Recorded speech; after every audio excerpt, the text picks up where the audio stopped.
Friends, welcome to my YouTube channel the Mentos math classes. मैं हूँ आपकी teacher दीक्षा।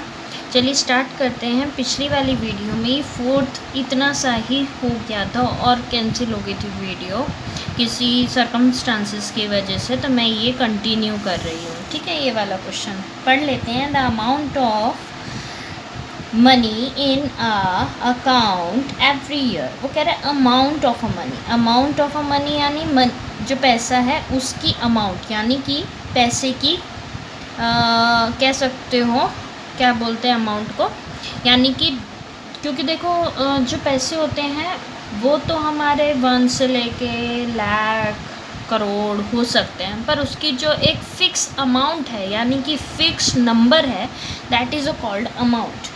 ठीक है, तो वो कह रहा है एवरी ईयर व्हेन रुपीज़ 10,000 आपको दिया हुआ है डिपॉजिट कराने के लिए, अमाउंट बता रखा है। 10,000 इज़ डिपॉजिट एट, ये आपका कंपाउंड इंटरेस्ट दे रखा है 8%, यानी ये रेट दे रखा है।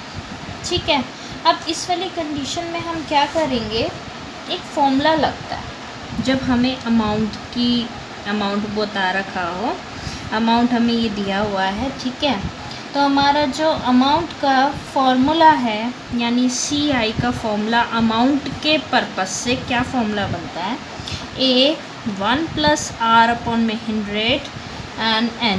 ये आपने पढ़ा होगा क्लास 8th में। ठीक है, ये हमारा दिया हुआ है। A4 अमाउंट हो गया, N4 ईयर होता है, R4 रेट होता है। ठीक है, कंपाउंड इंटरेस्ट यानी इंटरेस्ट का ये फॉर्मूला होता है अगर अमाउंट की बात कर रखी हो तो। अभी हमें अमाउंट बता रखा है कितना डिपॉजिट किया हुआ है, CI का हमारे पास रेट ऑफ इंटरेस्ट दिया हुआ है। तो हम ये क्वेश्चन कैसे सॉल्व करेंगे, अब पहले वाला निकाल के दिखा रही हूँ। ठीक है, चलिए स्टार्ट करते हैं। अमाउंट हमें दी हुई है तो इसमें हम पुट कर देते हैं। ए की जगह पे हमारे पास है 10,000 एंड 1 का 1 ही रहेगा। रेट हमें दिया हुआ है 8% बोला है, 100 ऑलरेडी आपके पास है फॉर्मूले में। ठीक है, वैसे यहाँ पे आप R% भी लिख सकते हो। एन यानी ईयर हमारे पास यहाँ पर नहीं दे रखे, तो जब हमें क्वेश्चन में निकालना पड़ता है, इन क्वेश्चनों में तो AP टर्म है। AP टर्म यानी कि हर साल निकलता जाएगा, 1 साल का, फिर 2 साल का, 3 साल का, तो पहले 1, ठीक है, 1 के हिसाब से निकाल लेंगे। 10,000 एंड देन एलसीएम ले लो। ठीक है, एलसीएम लेंगे तो 100 आ गया, मैंने आपको बताया था। इससे डिवाइड करेंगे, जो आंसर आता है उसको ऊपर जाके मल्टीप्लाई करा देते हैं। चाहो आप मल्टीप्लाई यहाँ लिखो या यहाँ, लेकिन जब डिवाइड ये वाली चीज़ करोगे हमेशा पहले लिखोगे। ठीक है, हमारे पास आ गया 100 प्लस 100 डिवाइड बाई 100 1 को मल्टीप्लाई करेंगे 8 से 8, तो हमारे पास पहला आ गया है 108/100। ठीक है, आप चाहो तो इसको कैंसिल आउट कर सकते हो, क्वेश्चन निकाल सकते हो, बट हमें क्या करना है, माइनस करके देखना है, तो 2-3 टर्म्स निकाल लो। ठीक है, सेकेंड और थर्ड टर्म निकालोगे, माइनस करने के बाद ये पी टर्म नहीं कहलाएगी, तो ये क्वेश्चन आपका कंप्लीट हो जाएगा। चाहो तो आप ये निकाल लो, एक बार ट्राई करना, नहीं तो मैं बताऊंगी। ठीक है, आगे चलते हैं हम एग्ज़ाम्पल 5.2 से पहले वाले। 5.2 से पहले मैं कुछ दोबारा से आपको रिकॉल करा रही हूँ, किसको क्या बोलते हैं। अगर क्वेश्चन में फर्स्ट टर्म की बात करी जाए, जहाँ पे टर्म की बात करी जाए उसे हम A लिखते हैं। सेकंड टर्म होगा, सेकंड टर्म मान लो क्वेश्चन में बोला है second term is equal to 6, मतलब सेकंड टर्म 6 दी हुई है, तो आप इसे कैसे लिखोगे, A2 इज इक्वल टू 6। मैंने बताया था A2 को हम कैसे लिखते हैं, A + D is equal to 6। ठीक है, थर्ड चैप्टर अगर आपने नहीं किया है ढंग से तो यहाँ दिक्कत आएगी आपको, तो थर्ड चैप्टर वाली वीडियोस मेरी देख लेना, मैंने प्रॉपर बहुत ही डिटेल में समझा रखी है हर एक चीज़, तो अगर आप देखोगे तो आपको समझ ज़रूर आ जाएगी, नहीं तो यहाँ दिक्कत आएगी ये। ठीक है, थर्ड टर्म होगी तो आपको पता ही है, एक बार थर्ड टर्म के बारे में भी बता देती हूँ। थर्ड टर्म दे रखी हो तो A3, और A3 को हम लिखेंगे 1 ए प्लस 2d, 1 नहीं सॉरी ए प्लस 2d, गलती हो जाती है कभी कभी बोलने में, ठीक है। ट्राई टू अंडरस्टैंड, ये हो गया। अब उसके बाद अगर लास्ट टर्म बोली जाती है, लास्ट टर्म या कोई ऐसी टर्म यानी टर्म के बारे में ज़्यादा जिक्र ना किया गया हो तो लास्ट टर्म हमेशा ए एन, ठीक है, या फिर आप इसको एल लिख सकते हो, ठीक है। अब हमारे पास ए एन यानी लास्ट टर्म का निकालने का फॉर्मूला भी मैंने आपको पहले ही बता दिया, ए प्लस एन माइनस 1 डी, ठीक है। यानी कि एक कम होता है, इससे एक कम होती है हमारी, क्योंकि अगर हम A3 की बात करते हैं तो क्या होता है 3 माइनस 1 डी, ये लिखा तो ऐसे ही जाता है, तो ये फॉर्मूला इसी से बनकर आया है 2D, ठीक है। ये चीज़ आपको पता होनी चाहिए। अब देखो example number 3, find the 10th term, 10th term find करना है, हमें फाइंड करना है तो क्वेश्चन मार्क डाल देते हैं। और AP आपको दे रखा है 2, 7, 12 डैश डैश डैश, 2 हो गया A1, ये हो गया A2, ये हो गया A3 और सो ऑन, ठीक है। यानी कि A इज इक्वल टू हमारा 2, D निकालने के लिए A2 माइनस A1 यानी कि 7 माइनस 2 एंड 5, ये आ गया 5, ठीक है। D आपको पता ही है, इसमें से माइनस इसमें से माइनस, 2 बार इसलिए निकाल के देखते, हो सकता है कि AP टर्म ना हो, ठीक है। लेकिन क्वेश्चंस में मोस्टली AP टर्म होती है तो आप एक बार निकाल सकते हो, ठीक है। लेकिन आपका अगर 1 मार्क्स के क्वेश्चन है, 2 मार्क्स के क्वेश्चन है तो आपको 2 बार निकालना बनता है, क्योंकि कई बार ये आपको कंफ्यूज करने के लिए क्वेश्चन ऐसे डाल देते हैं। तो ये हो गया हमारा 5। अब ये D हमारा 5 आ रहा है, तो आगे हमने A निकाल लिया, D निकाल लिया और 10th टर्म बोला है, इसका मतलब है 10th टर्म मैंने बताया था आपको कैसे लिखते हैं।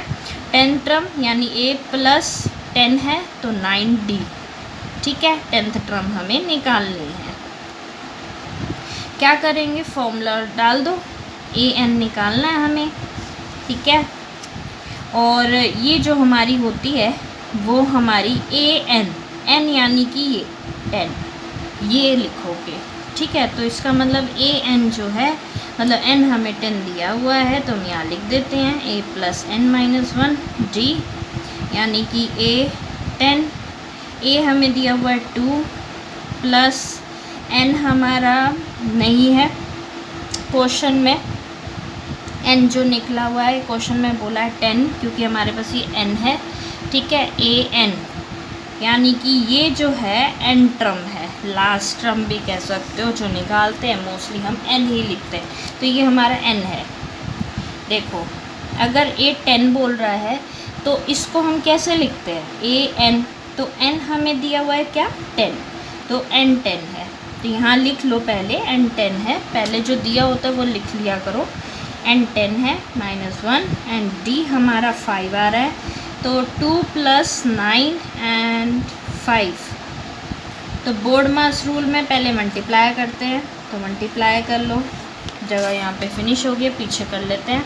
बोर्ड मास रूल में क्या कहते हैं, BODMAS, bracket of divide multiply, तो अब हम पहले मल्टीप्लाई करेंगे क्योंकि यहाँ ब्रैकेट खुल जाएगा, 2 प्लस ब्रैकेट है, पहली बात ब्रैकेट है और मल्टीप्लाई भी है, 9 5 45 एंड देन ये हो गया 45 46 47 47, 8 10 हमारा आ गया है 47, यही हमारा आंसर है, यही निकालना था, ठीक है। Example number 4, which term of the AP 21 18 15 dash dash dash is 181, दा बहुत सारा लिखा है, तो एक काम करते हैं थोड़ा सा पढ़ते हैं ताकि समझ में आ जाए। विच टर्म यानी कि कौन सी टर्म यानी कि टर्म के बारे में बोल रहा है, और कौन सी टर्म मैंने आपको बताया था, या तो लास्ट टर्म को ये लिखते हैं या फिर कौन सी टर्म, तो इसका मतलब है ये हमें निकालना है। AN कौन सी टर्म है, AP आपको दे रखा है, पहले AP लिख लो, 21 18 15, यानी ए दे रखा है 21, डी दे रखा है 18 माइनस 21, और फिर एक और बार लिख देते हैं 15 माइनस 18 यानी कि -3, और यहाँ पे भी -3 यानी कि हमारे पास डी आ गया, ए आ गया। ठीक है, आगे पढ़ते हैं। इस -81 कौन सी ऐसी टर्म है जो कि 81 होगी? हो सकता है 5th टर्म हो सकता है 10th टर्म हो, तो वो ये आंसर जानने की कोशिश कर रहा है। -81 sorry. Also is any term zero, वो कह रहा है कि एक तो मुझे ये पता लगाओ, और एक कह रहा है कौन सी ऐसी टर्म है जो कि ज़ीरो आएगी। 2 क्वेश्चन है इसमें, पहले में ये पूछा है, दूसरे में ये पूछा है। Give reason from your answer. अब पहले आंसर निकालने की कोशिश करते हैं कि ये क्या बोलना चाह रहा है। चलते हैं अब अपने पड़ाव की तरफ। ठीक है, अब हमें ये दिया हुआ है, तो इसका मतलब क्या है, ए एन का फॉर्मूला लगेगा। कंप्लीट दिया हुआ है, कंप्लीट का मतलब हो गया जिस फॉर्मूले का कंप्लीट आंसर। जैसे कि क्वेश्चन में अगर आपको दिया हुआ है area of rectangle is equal to 200 metre square, अगर ऐसे दिया हुआ है तो हम एरिया का ही फॉर्मूला लगाते हैं ताकि उसमें से कुछ निकाल सके। अगर पेरीमीटर दिया है तो पेरीमीटर का फॉर्मूला लगा के कुछ निकाल लेते हैं। ऐसे ही हमें ए एन दिया हुआ है पूरा, ठीक है, तो हम इसका फॉर्मूला लगा के इसको निकालेंगे, कुछ ना कुछ तो निकल ही जाएगा। यानी ए एन -81 दिया हुआ है, ए दे रखा है 21, एन हमारा दिया हुआ है पता नहीं, और डी हमें दिया हुआ है -3। तो इस ये देखा ना कि अब हमें क्या निकालने को मिलेगा, एन, तो हम यहाँ से निकाल लेते हैं। 21 प्लस इसको इससे मल्टीप्लाई कर दो, -3n माइनस माइनस प्लस 3। मैंने ये क्यों करा, क्योंकि पहले से ही प्लस मैंने बाहर लिख दिया था। अब इसको अंदर लेके जाओ, सिंपल। जब आपका प्लस बाहर हो तो अंदर वाली गिनती बिल्कुल सेम रहती है, चेंज होती तब जब माइनस होता। हमारे पास ये आ गया, -3n इधर ही रखो, -81 -21 -3। चाहो तो पहले यहाँ आप कर सकते हो, फिर वहाँ ले जाओ। ठीक है, इसको आप यहाँ पे भी सॉल्व कर सकते थे, मैं डायरेक्ट वहीं सॉल्व कर रही हूँ। तो ये तीनों माइनस में है, जब तीनों माइनस में हो तो माइनस कॉमन ले लेते हैं। कॉमन का मतलब है इजी करने के लिए सबको प्लस कर दो, माइनस का सिंबल लगा दो, सिंपल। ये हो जाएगा 24 प्लस 81 -3n, n आ गया, माइनस का माइनस, माइनस से माइनस कैंसिल कर दो, 5, ठीक है, यहाँ आ गया 3, तो यहाँ एक बार कर देते हैं, 3n इज इक्वल 105, और ये हो जाएगा 3 5 35n। चाहो तो आप इसको पूरा कंप्लीट कर दो, काट के लिख दो 35, n हमारा आ गया 35। अब इसने दूसरा जो क्वेश्चन बोला है वो भी निकाल के हम देख लेते हैं। चलिए स्टार्ट करते हैं। इसने बोला था अगर ए एन हमारा 0 हुआ तो ए एन का फॉर्मूला लगाओ। ठीक है, अब चलते हैं हमारे क्वेश्चन की तरफ। ये 0 दिया हुआ है, ए की जगह 21 है, एन की जगह हमारे पास एन है नहीं, एन हमें निकालना है इधर, और इसकी जगह पे डी की जगह पे हमारे पास -3 है, निकाल लो। -3n माइनस माइनस प्लस 3, ठीक है। अब यहीं पे सॉल्व कर लेते हैं, वहाँ पे बाद में लेके जाएंगे। यहाँ पे हो जाएगा 24 -3n 0, 3n इधर रह जाएगा, माइनस को 24, माइनस से माइनस कैंसिल, एंड देन हमारे पास आंसर आ गया 8। ठीक है, यानी कि 8वीं टर्म यानी 8th टर्म हमारी 0 होगी, यानी A8 इज इक्वल टू 0। ठीक है, और ऐसे ही वहाँ पर कौन से वाली टर्म थी, 35 टर्म। ठीक है, आज के लिए बस इतना ही। ठीक है, अगर आप दूसरी बुक में से रिवीजन कर रहे हैं, RS है, ML है, कोई दूसरी आपकी बुक है और उसमें आपको कोई भी डाउट है, प्लीज़ टेक्स्ट करो, कमेंट करो। ठीक है, और बहुत अच्छी वीडियो लगे तो ही सब्सक्राइब शेयर लाइक करें। कोई डाउट है, कोई प्रॉब्लम है तो आप मेरे से शेयर कर सकते हैं, कमेंट सेक्शन में बताएं। ठीक है, आपके लिए स्पेशल वीडियो ज़रूर बनाऊंगी। तब तक के लिए bye bye, take care and शब खैर।